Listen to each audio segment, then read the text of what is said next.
Welcome back to the Music Marketing Podcast with Burstimo. Today we're going to be talking about the people surrounding you, who you can be trusting, whose opinions you should be listening to, because we get quite a lot of people asking us if certain agencies are legitimate, certain kind of management is legitimate. So we thought it would be a good thing to cover today.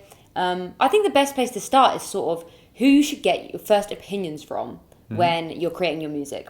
Yeah. Because I think the first thing that people do is immediately play it to their family and think it's going to be number one. Yeah. For some reason, that's like your first go-to is your family. Your family and friends is what matters. And the irony is, you know what I'm going to say, they are the least important because they're not potential fans. Yeah. They are just people that you are worried about getting their acceptance from in order to pursue this career in music. So yeah, I think family and friends are the bottom and it should be completely flipped.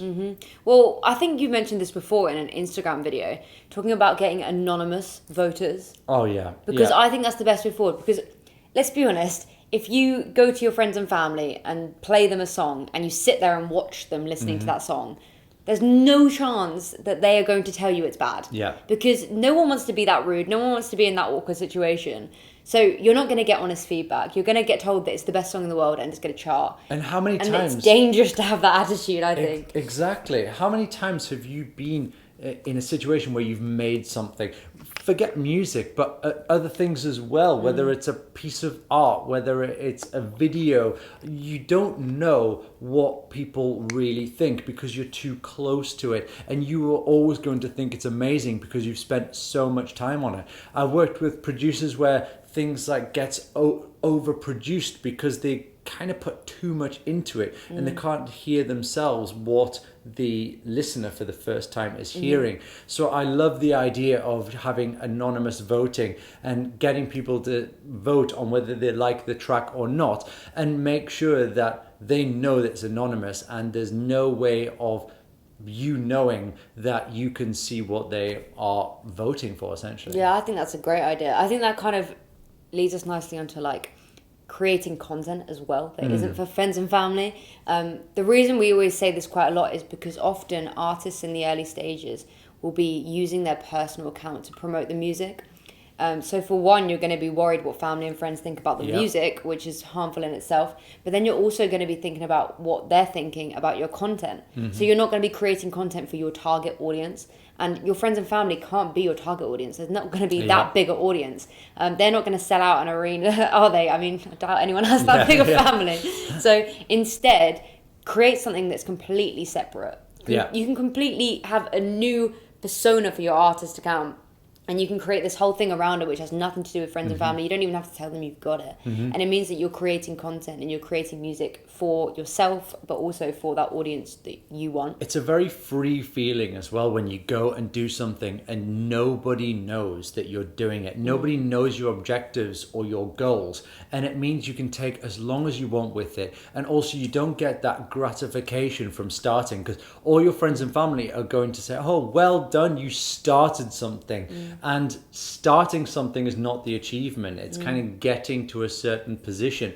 And when you do eventually achieve something, I'm telling you now, when you achieve something and you tell those people what you've achieved and make them aware with it, you will slow down. There's something that happens in your brain where you think, oh, I've made it. And it slows you down. So the longer that you can keep going without telling anyone close to you that you are doing something, you have a side project that you're pushing for, the more chance you will be successful. So really try and hold out, because the only thing it really serves is serving your ego. It makes it out as if we're really anti your friends and family being fans. Yeah, but the reason we're so kind of passionate about that is because it gives you false expectations of how the music's going to do. But it's the same for live events as well. Yeah. We always find the first gig, sometimes the second gig, you are going to sell it out, or it's going to be packed. Because if it's your first gig, everyone's going to come. Everyone's going to say like, oh, I've never seen this person play live. Let's go see them. Yep. You're going to pack it out. It's going to be in your hometown, so people are going to go.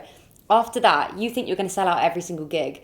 Those people aren't going to come to more than a handful because they're not fans of the music. They're just friends of yours or family. They're there to support you rather than the music. So I do think try and step away from focusing on tell those every people. artist that. Yeah, but just because you're gonna get the wrong idea. It's gonna put into your mind that perhaps the music is better, perhaps your live performance is gonna sell more tickets, all things like that, which aren't sort of true to yourself and the journey that you're on. So I think to start with, those sort of people, forget about it and focus more on your target audience. Exactly. But I guess this whole podcast is about like who you can trust in the industry, whose opinions should you get. So you say anonymous voting. Yep. Who do you send that link to? Who do you get to vote? All of your followers that you've built up. Your friends and family can get that though, because they still will give their honest opinion because they care the most about you. Yeah. So the friends and family can get the anonymous voting. We're talking about like Instagram accounts and things like that. And also your existing followers, so you can just DM them the link and they will just fill in the form for you. If you've created good enough content and engaging enough content, they will definitely want to fill it in. And everyone wants their opinion heard. So if they get a link saying, tell me anonymously, what do you think of my music?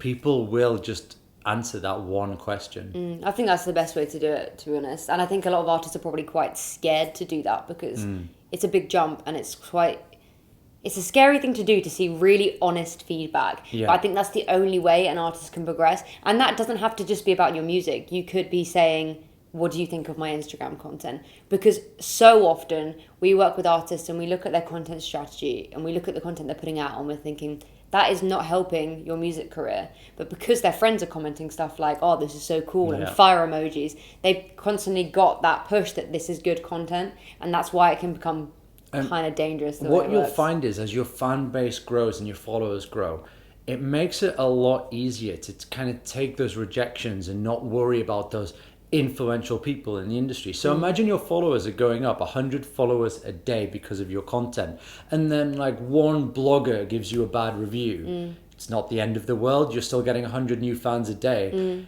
If you're starting out and you're not building that fan base and you're not growing, then getting a rejection is always going to make you feel worse. I also feel it's the same with your comments. We get tons of really negative comments.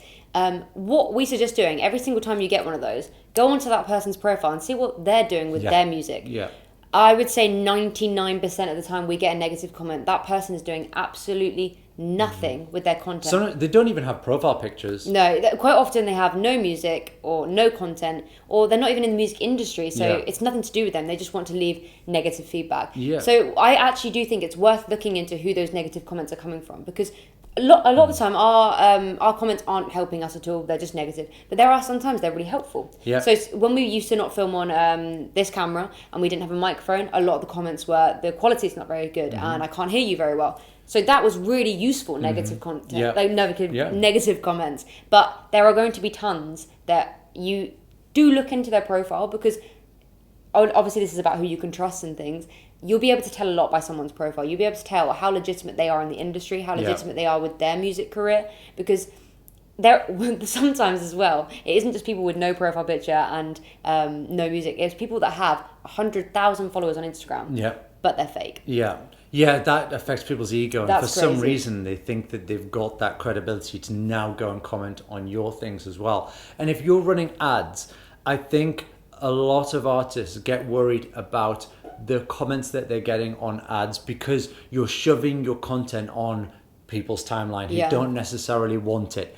You're going to get negative comments. Of course you're going to get negative comments, because people know that you've paid for your content to be there. But forget all of those people. There is plenty people who are going to take your content in a positive light and follow you and become a fan. But just accept, when you're running ads, there will always be negative comments. Also, I think negative comments prove that your content is reaching people.